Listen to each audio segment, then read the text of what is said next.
Welcome back to the channel. Today we are explore how to design 3D ribbon text in Photoshop.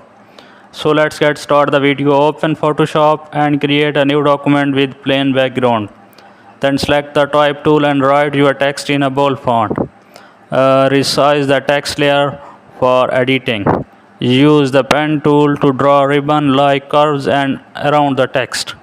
Right click and make the selection from the depth.